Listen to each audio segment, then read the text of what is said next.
राऊळ घाटातील अपघातांचे सत्र काही केल्या थांबत नाही।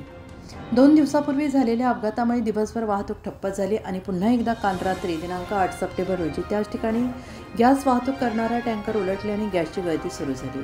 अपघाताची माहिती मिळताच चांदवड सोमाटोल पेट्रोलिंग पथक आणि चांदवड पोलीस ठाण्याचे निरीक्षक कैलास वाघ आणि त्यांचे सहकारी घटनास्थळी दाखल झाले। परिस्थितीचं गांभीर्य ओळखून वरिष्ठ अधिकाऱ्यांच्या सूचनेनुसार नागरिकांच्या सुरक्षेसाठी नाशिककडून येणारी वाहतूक चांदवड मार्गे मनमाड आणि मालेगावकडे वळवण्यात आली। दरम्यान सिन्नर आणि मनमाड येथील रेस्क्यू टीम रात्री उशिरापर्यंत घटनास्थळी पोहोचून गॅस गळती नियंत्रणात आणण्यासाठी प्रयत्न करत होती। रात्रीपासून आज सकाळपर्यंत संपूर्ण वाहतूक मनमाड मार्गे वळवण्यात आलेली आहे। राहुळ घाटात होत असलेल्या वारंवार अपघातांमुळे नागरिकांमध्ये भीतीचं वातावरण निर्माण झाले। उत्तर महाराष्ट्र न्यूज नेटवर्कसाठी धनंजय पाटील, चांदवड।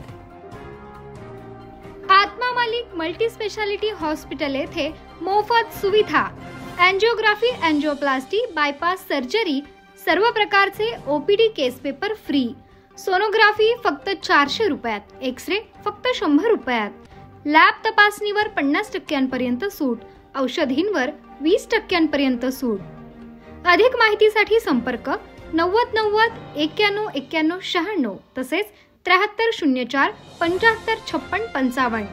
आमचा पत्ता Atma Malik multi speciality hospital, Kokamthan, Shirdi Kopargaon road, Samruddhi Mahamarg circle जवळ, कोपरगाव।